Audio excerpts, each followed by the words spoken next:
My fate is not good. At the age of 10, I lost my mother and my father died. I finally became a maid in a wealthy family, only to encounter the massacre of the entire household. I escaped with the young master, barely surviving. 3 years later, I opened a small eatery in the county town. Brother Lee, who often delivered fish, showed me much kindness and seemed to have feelings for me.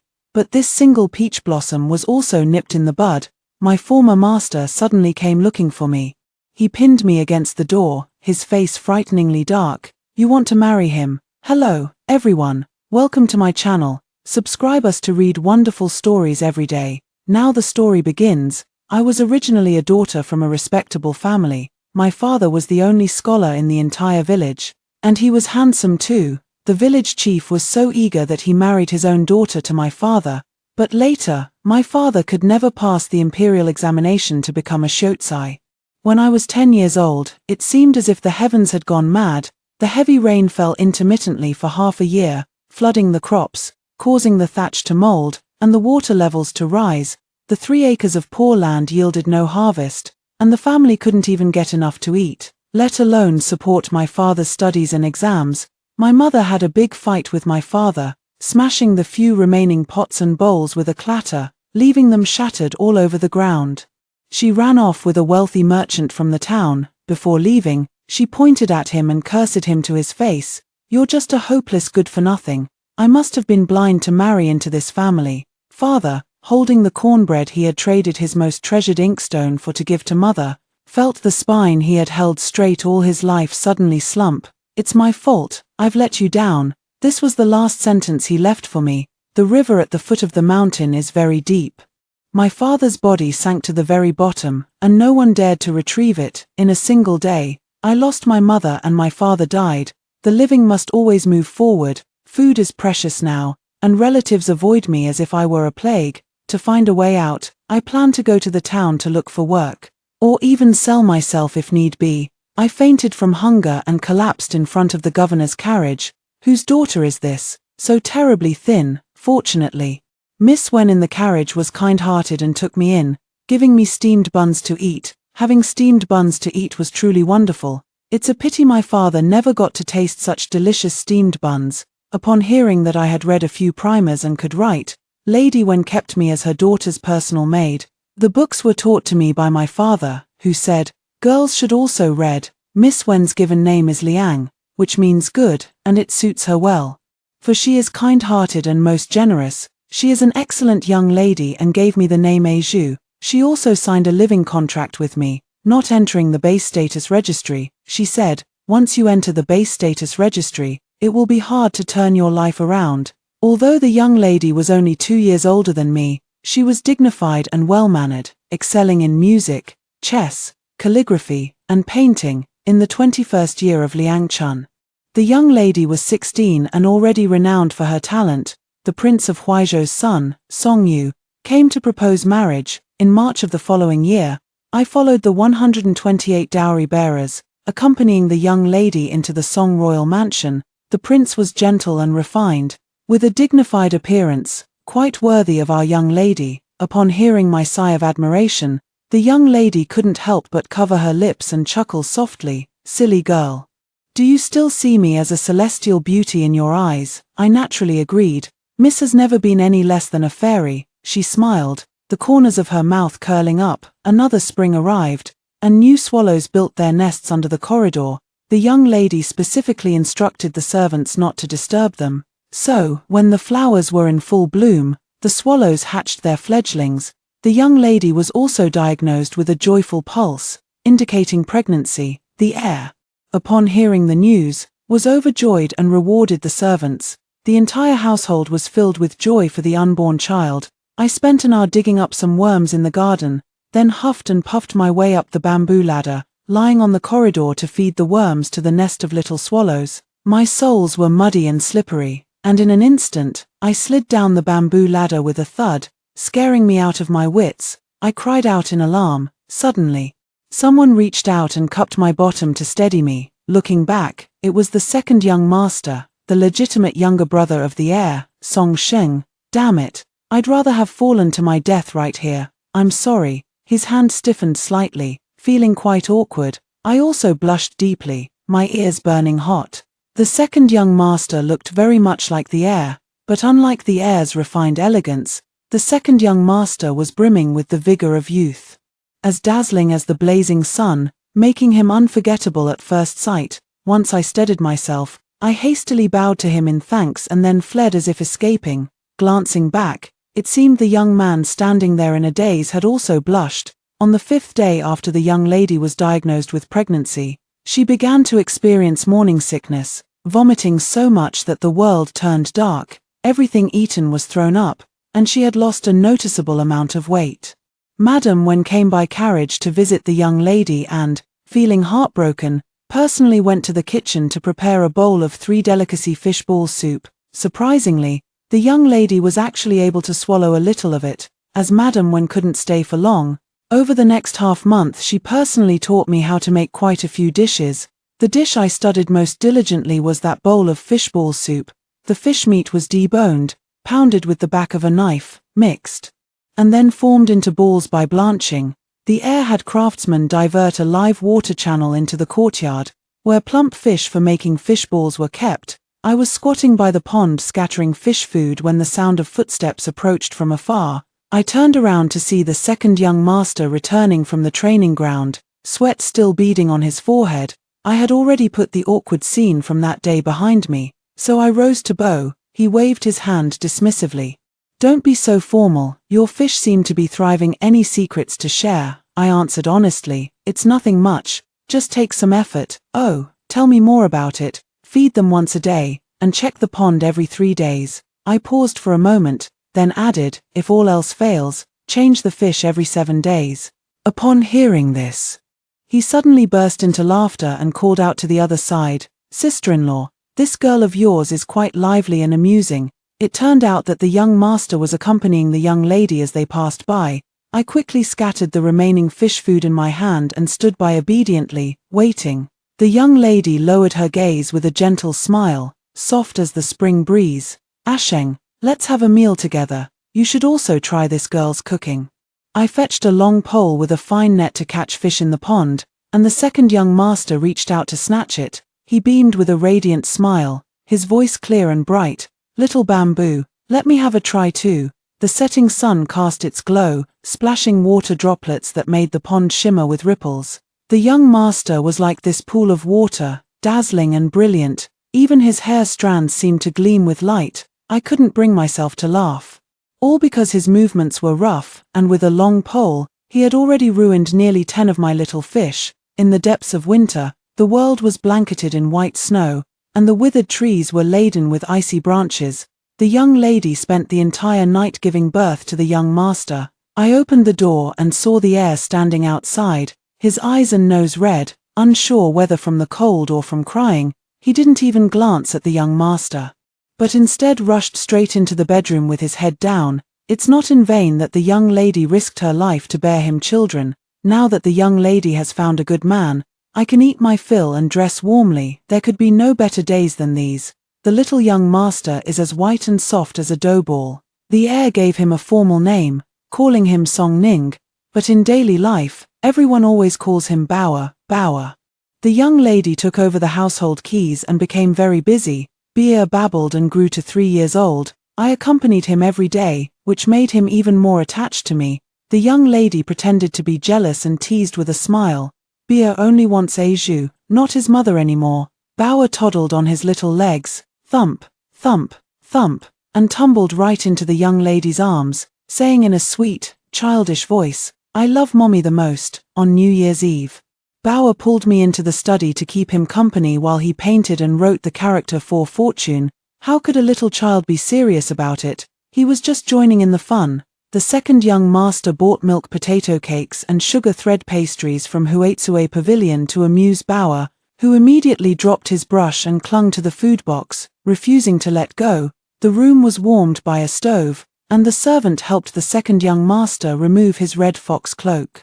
He walked toward me with a hint of coolness still clinging to him, then glanced at the painting in my hand and asked in confusion, "What is that you're painting?" "I don't know how to paint. I was just keeping Bower company in his playful antics." casually doodling, I confess, for good luck. The second young master laughed heartily. Ha ha ha, that's a good reason. Bower, munching on a cake, exclaimed, second uncle, why do you only praise a Zhu and not me? My painting is also auspicious.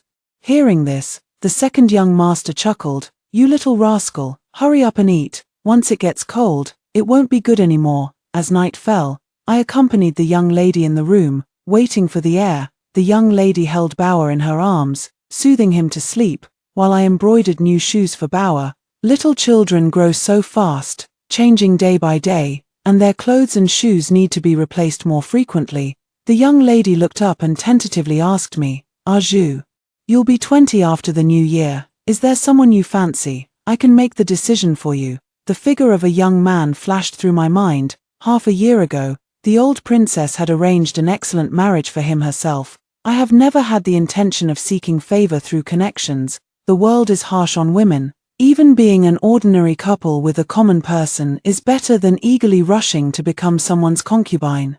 A fleeting moment of heart-pounding attraction truly amounts to nothing. I finished the last stitch, cut the embroidery thread, and shook my head with a smile. The young lady added, if you wish to leave the estate to gain your freedom or have other plans, don't hide it from me, you know I'm on your side. I am deeply grateful for the young lady's great kindness. I have no parents at home and no elders in my clan, only the young lady treats me with sincerity, with you and Bower by my side.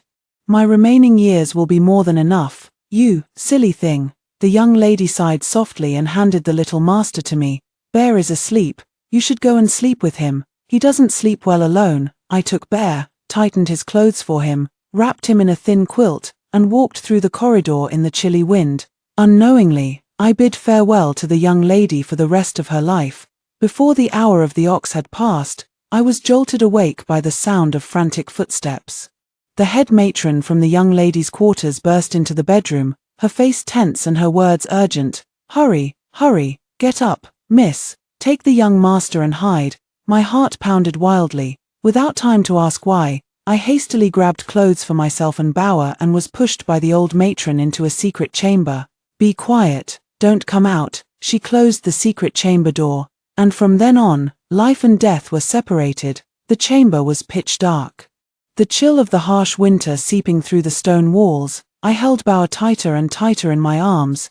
Children need their sleep. After waking once in the middle, he was now sleeping soundly again. I leaned against the stone door, the room so quiet you could hear a pin drop, making the clashing of blades outside sound especially jarring. In the darkness, it was impossible to tell the time, nor how long it had been, until the first firecracker of the new year crackled and popped.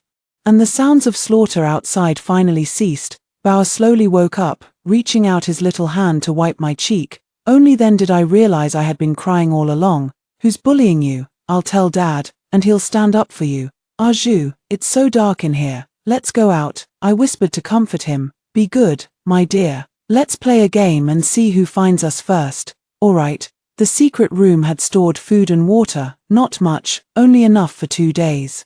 I barely managed to hold on until the 5th day before finally opening the hidden door. The vast courtyard was devoid of any living soul. All the valuable items inside were gone, while the less valuable ones were smashed and torn apart. The bodies had already been disposed of, leaving only bloodstains all over the ground. Whose blood was that? It was the blood of the entire Song family, all 187 living souls.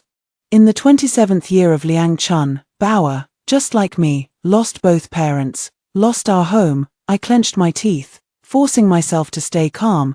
I picked up some small trinkets that were barely intact, then covered Bower's eyes with my hand, holding him. I passed through the blood-soaked corridor and slipped out through the water outlet of the living pool without looking back. I exchanged all the valuable outer garments on Bower and myself, along with the small items I had gathered. 4 bits of silver and copper coins. Bower had been silent and unresponsive since leaving the secret chamber, allowing me to handle everything, eerily calm. I took him to a tailor shop to buy the most ordinary coarse cloth jacket, then held him in my arms as we ate a bowl of hot noodle soup at a street corner eatery. Rumors were swirling on the streets. Just during a meal, one could hear the gist of it. The emperor suspected the old prince of rebellion and having obtained 2 secret letters from who knows where, sentenced all 189 members of the Song household to death without any solid evidence, executing them on the spot. Just to avoid complications, they weren't even given a chance to plead their innocence. Those in power can easily decide the life and death of others, which is truly laughable. I heard they were all killed, not a single one left. The massacre of the entire family left the diners sighing in sorrow. Bear and I became the ones who slipped through the net. One is the servant of a disgraced official, the other is the orphan of a disgraced official. They could only grit their teeth and swallow their blood. They could not stay in Huaizhou and had to find a way to return to Qingyang City to seek out the master and mistress. After all, they are Bao's blood relatives. I paid 20 copper coins to a vegetable vendor leaving the city and hid in a vegetable basket to slip out through the city gate. When I first followed the young lady here after her marriage, we traveled by water and arrived in just a few days. Now, it has taken me over a month of twists and turns. We stayed in the cheapest inns, slept in dilapidated temples outside the city, and even took shelter in caves during heavy snow. This winter has been especially long. My fingers have developed chilblains, and the soles of my feet are covered in blisters. Sometimes the pain keeps me awake at night. Bao asked me tearfully, Aizhu, have mother and father gone to a faraway place? Have they abandoned Bao? I didn't know how to explain it to him. I wiped the tears from his face and whispered soothingly, don't cry, Bao, it's just that your grandparents miss you. Aizhu will take you to see them. But fate never goes as one wishes. It wasn't until I blended into Qingyang City that I found out the Wen family was gone. The steamed bun seller said that Lord Wen had been demoted, and no one knew where he went. Perhaps seeing how disheveled I was, he added, are you hungry, miss? Steamed buns are 1 coin each. Meat buns are 2 coins. How many would you like? I smiled, rubbed my frozen hands, bought a meat bun for Bao, and got a steamed bun for myself. At night, I tossed and turned in bed. Fate has been unkind to me. It was the same 10 years ago, and it remains the same 10 years later. But we are still alive, and life must go on. If home is gone, we will build another one. If the road is gone, we will find another path. Even if there's no path ahead, taking one step at a time will eventually make it a path. Whether the steps are small or slow, as long as one is alive, that's what matters. As for challenging imperial power or seeking revenge, that's not something I can even dream of. As the sky brightened, I took Bao to Yong'an County, 20 miles from Qingyang City. Since it was only a small county, the administration was rather lax. I gritted my teeth and used most of my remaining money to bribe the Yamen runners, finally managing to obtain a household registration. The rest of the money was used to start a business. I rented a street-facing shop in Ping'an Lane. The name of this place has a good meaning, Ping'an, peace and safety. I only hope that from this day forward, I can be accompanied by peace every day. The shop had living quarters inside, with a stove set up outside, a canopy erected, and 4 wooden tables arranged. They sold fishball soup. Across the street was a shop selling sundries, run by a widowed auntie. In her spare time, she would often come over to chat with me, and if there were many customers eating, she would also help me look after Bao. He has a warm heart. 2 streets further west, there was a fishmonger selling fresh, live fish at reasonable prices. This way, after covering costs and daily expenses each month, they could still save some money. Their peaceful days were ordinary yet lively. And time flew by like a fleeting white horse. Bao had been raised in the bustling streets for 3 years, growing into a wild 6-year-old boy. All day long, he would chase cats and tease dogs, rarely seen staying in one place. I often couldn't keep an eye on Bao, so I had to let him play around the alley, planning to send him to school in a few days. Early in the morning, as soon as I set up my stall, I was visited by an old man who had just entered the city and workers waiting to start their day. Someone asked, I heard a general from outside is passing through here today. Is that true? The old man first took a sip of hot soup from his bowl with a slurp, then said contentedly, it's true, I saw it with my own eyes. That horse is mighty fine. And the 2 generals looked quite impressive. Bao sat at the corner of the table listening to their boasting, growing more and more excited. I couldn't wait a moment longer and insisted on dragging me to see it. The diners who were eating smiled and told me to go ahead without worry. The road wasn't very wide, and there were many people joining in the excitement. gathering together in a leisurely and scattered manner, bare, and I could only stand at the very end. From afar, I saw an old man and a young man clad in iron armor, with black tiger sabers at their waists, riding on fine horses. Their heroic and dashing appearance was truly awe-inspiring. "Mother, let's go a bit further ahead." Bauer pulled me through the crowd, making our way to the front before the general left the city. I was only focused on keeping up with Bauer and had no interest in such a scene. When I inadvertently looked up, I was startled for a moment. That young general, though stern-faced, looked strikingly like the second young master, Song Sheng. But this man's demeanor was quite different from the second young master's, darker and thinner. But there are many people in the world who look alike. I put my thoughts aside, not daring to dwell on it. It wasn't until they had gone far away that I snapped back to reality. "Mother, I want to be a general too. Riding a big horse, carrying a great sword." I suppressed the restlessness in my heart and took Bauer back to the shop. "You can be a general, but you must first learn to read and write. How can you be a general if you can't even understand battle reports?" "Then I want to study." I nodded with a smile. "All right, I'll send you to school in a couple of days." Hearing this, Bauer's eyes sparkled, and he jumped around happily. Bauer was clever. If not for that incident, he would have started his education at the age of 3. Now, almost 7 years old, he still barely recognizes a few big characters. It's just that ink, brushes, paper, and inkstones are all quite expensive for common folks, representing a significant expense. I quietly calculated the savings I had accumulated over the years. It was time to send Bauer to school. The husband of Sister Lan next door works at a school in town, which could be a possible connection. She readily agreed. "I'll talk to him tonight. Don't worry, it shouldn't be difficult. I'll treat you to a meal once it's settled." Sister Lan laughed heartily. "Then I'm going to treat myself at your expense." Madam sang, "2 bowls of fish balls, please, mine as usual, and the other one without scallions." "All right, please have a seat." I wiped the flour off my hands and reached out to take the food container handed by the customer. This person is a regular customer, named Yang Huai, who seems to be a garrison soldier from Qingyang City.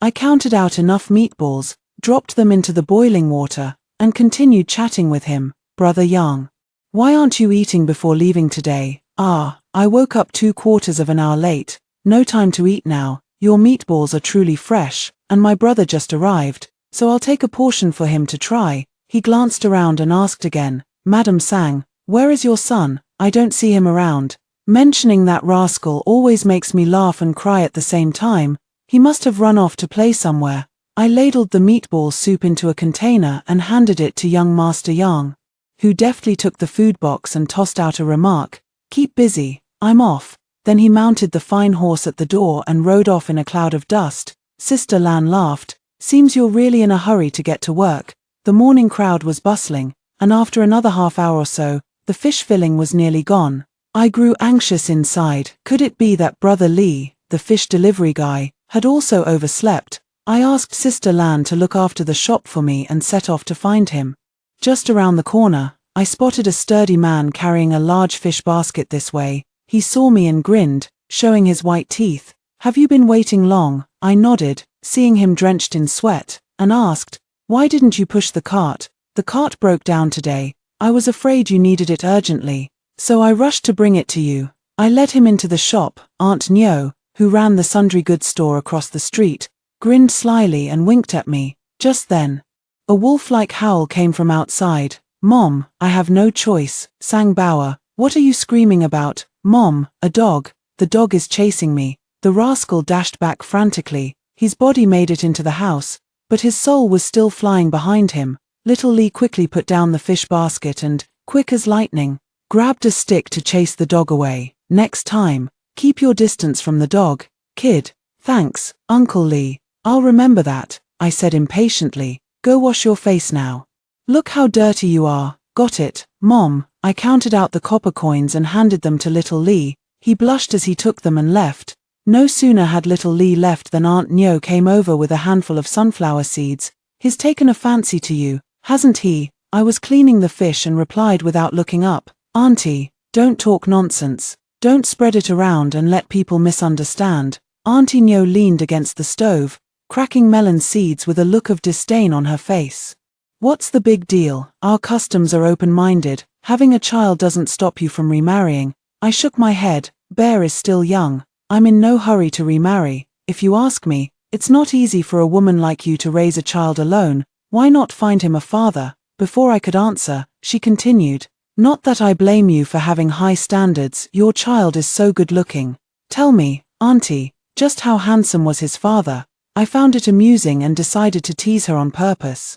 Well, he must have been dashingly handsome, graceful as a jade tree in the wind. TSK TSK TSK, look how pleased you are. It's strange, he doesn't resemble you at all. I smiled and brushed it off. He takes after his father entirely. A child not born from my womb, how could he possibly look like me? As we were chatting and laughing, we suddenly saw someone galloping down the street, heading straight for the shop door. I exclaimed in surprise, "Young Master Yang, is something urgent happening?" He dismounted from his horse, first asked for some water to drink, and then inquired, "Does Lady Sang know someone called Zhu?" My mind went blank for a moment, and I unconsciously grew tense. I shook my head and replied, "I don't know him." Young Master Yang looked disappointed, then he chuckled and said, "My brother has been acting like he's possessed ever since he ate your meatballs, pestering me about where he bought them and who made them." How did the young man answer? "I just said you're called Sister Sang, with a child already half-grown, so you definitely aren't the one he's looking for." He didn't believe it, and since he couldn't get away himself, he insisted I come back to ask if you know someone named Zhu. Honestly, what are the odds of such a coincidence? What's with this Zhu or Zhu? Does he think he'll bump into an old acquaintance just by having a bite of meatball? I poured him another bowl of water and responded with a smile, "You're right, young man, but I've heard you mention him so often. May I ask what your brother's name is?" He's called Sheng Erlang." The last glimmer of hope in my heart vanished. I had never heard that name before. Sister Lan brought good news. The time for Bauer to start school has been set. That day I got up very early, closed the shop, and went to the street to buy the 6 traditional gifts for a teacher, then took Bauer to meet the master. The master praised him as intelligent and decided to keep him, so Bauer was officially enrolled in school. I went back alone, thinking that I wouldn't open the shop for business today, so I made a special detour to little brother Li, the fish seller, and asked him to deliver the fish later, for use the next day. Little brother Li was working shirtless in the yard, and when he saw me, he immediately blushed and went inside to put on clothes. When he came out, he also brought a package of pastries. I didn't want to accept it, but I couldn't refuse their insistence. "This is for Bauer, please take it, Mrs. Sang. Bauer will be so happy when he sees it. I thank you on his behalf." Young Li grinned with a hearty chuckle. I slowly made my way back to my own shop, carrying the pastries. Aunt Nyo immediately came over to visit. "Sang, you're finally back. This morning, a strange man came asking about you and spent quite a while looking around the shop before leaving. I don't think he was here for the food." "Did he say anything?" "He said nothing. You weren't here, and I was afraid of saying the wrong thing, so I didn't dare mention you to him." I unconsciously furrowed my brow, pondering quietly. That young general who seemed to be the second young master, the brother of young Master Yang Huai the other day, and now this stranger who came looking for me. When coincidences happen one after another, they can't be just coincidences anymore. The answer is almost within reach. I can't help but feel a sense of anticipation. That person will definitely come again. But then I waited anxiously for 5 days, yet as usual, no one came looking for me except for the diners, not even young brother Yang Huai. I was too restless to sit still, so I got up and started mincing fish. This knife has been used for a long time, day in and day out without rest, and it's already a bit dull. I should buy a new one when I have the time. Sister Lan suddenly rushed over in a hurry, sweating profusely. "Madam Sang, it's terrible. Bao got into a fight with someone at school." I was so startled that I grabbed a knife and rushed out. Sister Lan asked Aunt Nyo to watch the shop for me, then quickly followed after me. "Why are you carrying a knife? I'll go with you. Bauer has grown up under our watch. He's definitely not the kind of child to cause trouble. But calm down, don't actually hurt anyone." Although Bauer hadn't attended school for long, he was by no means an unreasonable child. He was most likely being bullied. If they ran into unreasonable parents of the other child, they would inevitably have to deal with some trouble. "Don't worry, Sister Lan, I'm just putting on a show of strength. I won't actually use the knife." if it can fool people, that's enough. When I arrived at the school, Bauer was standing in the courtyard, being punished by standing in the sun, at such a young age. He already showed a bit of pride and integrity. His face was a bit red and swollen, but fortunately, it wasn't serious. There were also 3 or 4 children of similar age standing nearby, each with bruised and swollen faces, crying with tears and mucus streaming down. I crouched down, placed the knife on the ground, and softly asked Bauer, "What happened?" Bauer lowered his eyes, pursed his lips tightly, and remained silent. "Mother believes in you.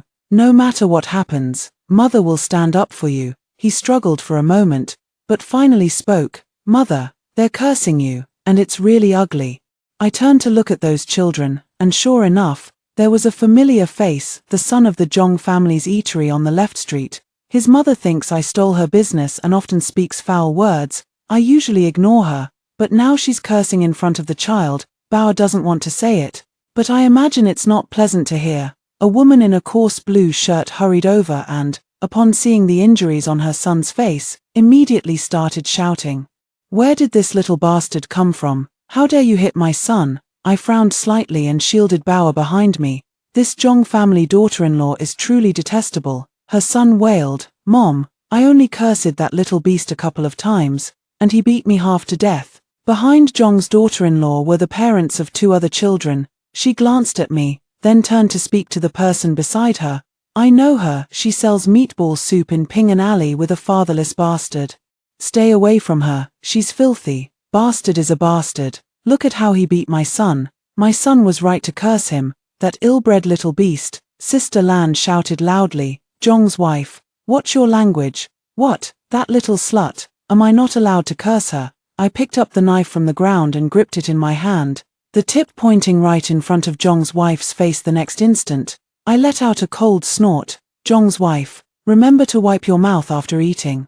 And stop spewing filth here. With a mother like you, what kind of decent thing could your son be? Born but not raised by a mother. Take a piss and look at your reflection. What's the difference between you and a stupid pig? If I lived like you, I'd have hanged myself with a belt over a cesspool long ago." If you ever let such filthy words reach the child's ears again, I can't promise this knife won't end up on your head. Because I held the knife, she backed away in fear, her face turning pale and then ashen. Her lips trembled for a long while, but no words came out. The other parents nearby didn't dare say another word and quickly led their children away. These people are nothing but bullies who prey on the weak and fear the strong. The schoolteacher finally came out of the house to act as a peacemaker, and Mrs. Zhong, seizing the opportunity to back down, also took her child and left. On the way home, Bauer, still a bit dazed, held my hand and praised, "Mom, you're amazing." I leaned in slightly and praised him too. "My dear, you're amazing too, truly worthy of being a future general, taking on 3 or 4 of them all by yourself. But Mom is the most amazing of all. Come on, let's go home and I'll make you something delicious." I only found out from Aunt Nyo after returning that the person I was waiting for had come again today, and it just had to be when I wasn't around. I couldn't hide my disappointment, and it even showed on my face. Seeing this, Aunt Nyo leaned in mysteriously close to me. "Could it be that your man is back?" Her words were startling, and I shot her a glare. "Auntie, you're just talking nonsense." No, no, no, no. Now that I think about it carefully, he really does look a bit like your child. Don't tell me I hit the nail on the head, Auntie." "Really, he's not." All right, I've got customers in my shop now. I won't ask anymore."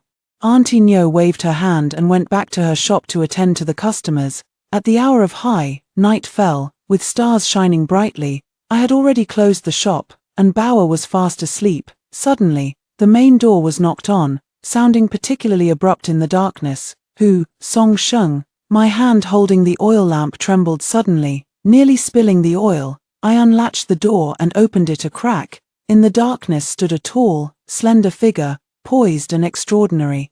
My heart pounded wildly in my chest as I opened the door a little wider.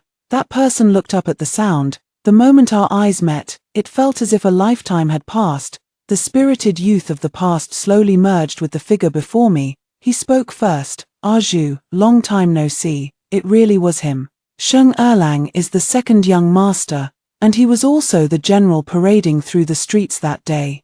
In 3 years, he shed his youthful naivety and honed himself into a sharp blade. No longer the boy he once was, the dust-covered past was uncovered, and I couldn't help but tear up. I told the second young master about what happened back then, from escaping the dark room to how Bauer later fell seriously ill, burning in a daze for 3 days before the fever broke, and after regaining consciousness, he could no longer remember anything from before. Bauer took me as his mother, took my surname. And outsiders thought we were biological mother and son. I still feel guilty towards the young lady. Bauer should have had a brilliant life, but now she lives in seclusion with me in the city, raising a mischievous boy. The second young master said in a deep voice, "Arju, you needn't carry this burden. To be an ordinary person is already the best." Back then, the Song family held a high position, but they were massacred due to the emperor's suspicion. The bodies of the Song family were carelessly dumped in a mass grave the next day, left unattended by anyone. The second son suffered multiple stab wounds, perhaps because even heaven couldn't bear to watch, or maybe it just wasn't his time to die. He crawled out of the pile of corpses with his last ounce of strength and was saved by the kind-hearted young man Yang Huai. After recovering from his illness, he was found and taken back by the Prince of Pu's men, the Prince of Pu. The emperor's younger brother had a close relationship with the Song family, but his fief was not in the same location, which was why he arrived late. Later, the second son assumed the name Sheng Erlang and trained in the military under General Wang Han, who served under the Prince of Pu. The two generals on the street earlier were the second young master and Wang Han. Yang Huai's hometown happened to be Yong'an County, and since his elderly parents were getting on in years, he had been trying to arrange a transfer back to Qingyang. The bodies of the people from the Song residence were properly buried back then, but only Bauer and I were missing. The second young master had been searching for us for a long time. That day when Yang Huai came to ask, although I did not admit it, from his description, he had guessed it was mostly me and Bauer. At this point, his words were tinged with apology. "I came here to suppress the bandits. During the day, military affairs are numerous. I came twice but couldn't see you, so I had no choice but to visit at night. You needn't mind, young master, that we can meet again is already a great stroke of fortune." He looked at me steadily and asked softly, "Now that others call you Lady Sang, may I call you Sang Sang?" I nodded in agreement. "Sang Sang, from now on, you should also call me second brother. The second young master is no more." That's right, Song Sheng, Song Bauer, Aizhu. All died on that New Year's Eve, a fleeting moment of prosperity, too painful to recall. I asked the second young master, "Second brother, won't you see Bauer? It's late. I'm afraid to disturb his sleep." "Don't worry, second brother. This child sleeps soundly and usually doesn't wake up, okay?" After checking on Bauer, he sighed softly as he left. "Sang Sang, thank you for your hard work. You've raised Bauer very well. I will come to see you both again in the future." He fumbled in his chest and handed me a silver note. His palm was rough, covered with thick calluses. "I have no use for this money. You take it and use it." All the Song family's property was confiscated back then. Who knows how long he had saved up that money. I naturally refused to accept it. But he looked dejected, his voice slightly hoarse. "Sang Sang, you and Bauer are my only family now. Sang Sang, don't treat me as an outsider." To him, reuniting with an old friend was like a floating log in the heart, a life-saving medicine, exceptionally precious. It was the same for me. I finally accepted it, for that sliver of peace of mind. Early in the morning, when Bauer first heard that he had a blood uncle, he kept tugging at me, asking all sorts of questions, and even ate his meal with more relish. I had quite a time coaxing him to go to school. At noon, when business was at its peak, 3 ruffians came into the shop to cause trouble. All the customers were scared away, making it impossible to continue the business. Such a despicable and low trick was probably the doing of that Zhong family daughter-in-law. Her precious darling was beaten by Bauer, and she was scolded by me pointing at her nose. "She's here to vent her anger. We won't ask for much. Just 20 taels, and we'll leave immediately." "No, not giving. Then we'll tear down your shop." With that, they grabbed tables, chairs, bowls, and chopsticks and started smashing them. A stack of porcelain bowls shattered with a crack right at my feet. Aunt Nyo wanted to stand up for me, but I stopped her and signaled her to report to the authorities. "If I leave, how will you manage on your own?" Suddenly, a figure darted out from behind and delivered a fierce kick. In the blink of an eye, all the thugs were knocked to the ground. Moaning in pain, the second young master steadied himself, his voice as cold as ice. "Get out." The person on the ground scrambled to their feet in a flurry and was escorted by Yang Huai outside to the county office.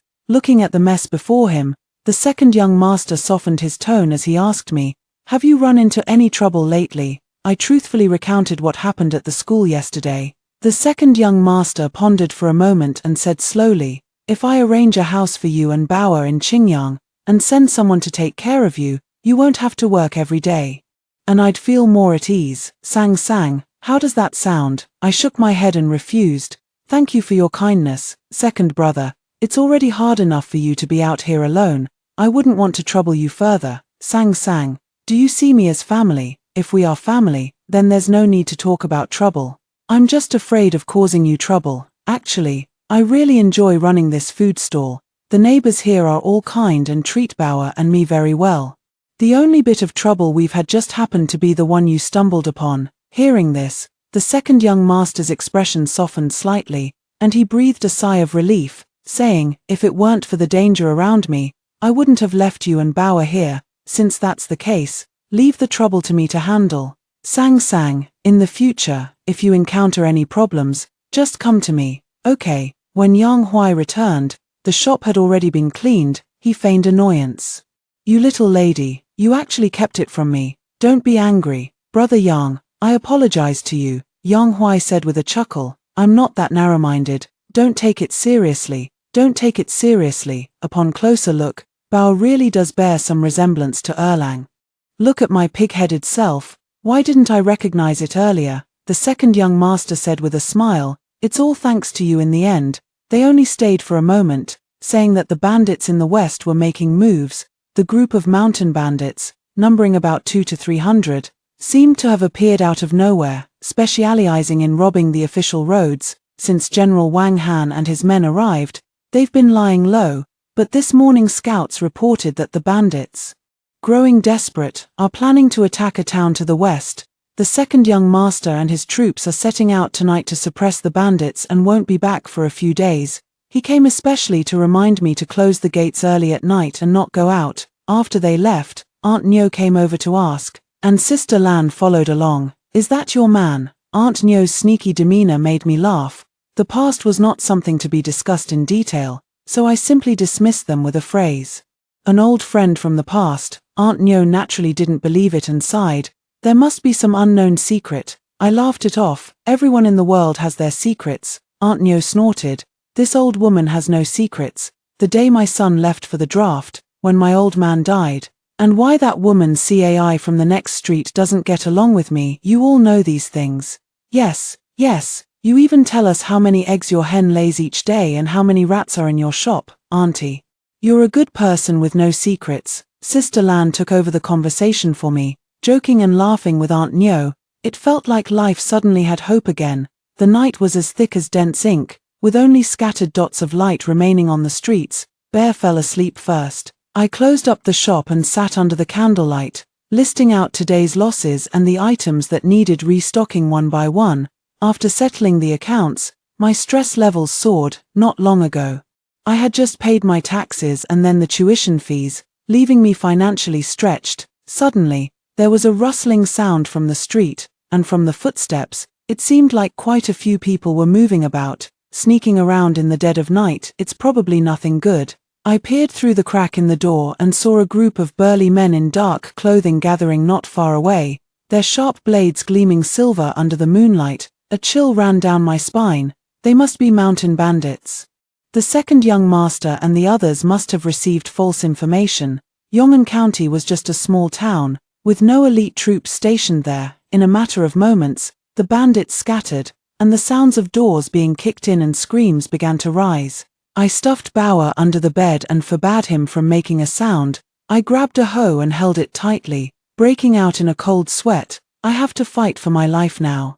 The sudden turn of events made me recall that New Year's Eve was the young lady just as terrified and helpless then. With a loud crash, the bandits broke through the door. I should be grateful there were only two of them. I grabbed a long stick and a hoe, swinging wildly, keeping them at bay for the moment. But how could a woman be a match for the fierce bandits? In no time, I was at a disadvantage. More bandits arrived, and the long staff in my hand was cut in half.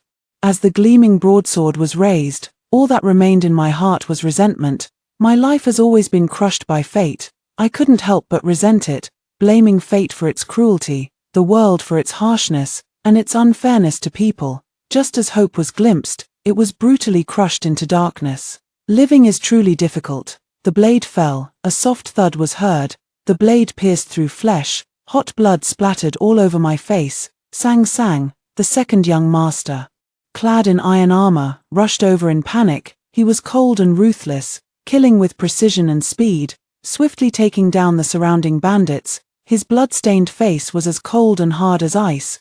Then he rushed toward me and pulled me into his embrace.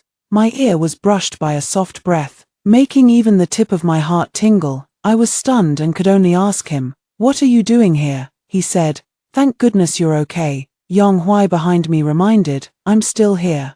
Can you save the hugging for later?" My face flushed bright red, and I reached out to push him away. The second young master, realizing his impropriety, quickly let go and turned his head away awkwardly.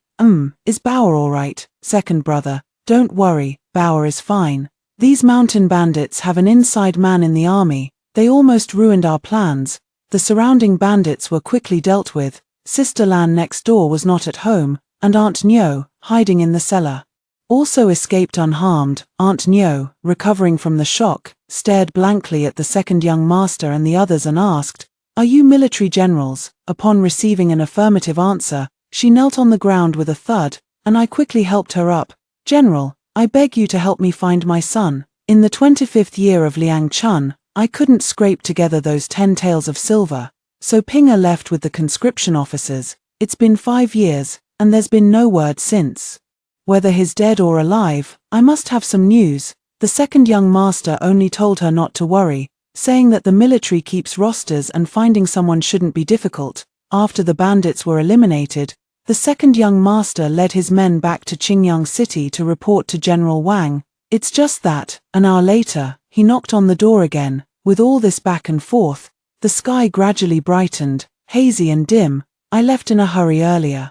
I was worried that you and Bauer might have been frightened, so I came back to check on you." I understood, having stayed up all night, even an iron body couldn't withstand it, so I persuaded him to rest at the shop. He was in a sorry state, so I simply heated a pot of water for him to wash up. I took his blood-stained and dusty clothes to wash, and he came out of the room shirtless, standing silently by my side. He had a fine figure, with an added touch of maturity compared to before.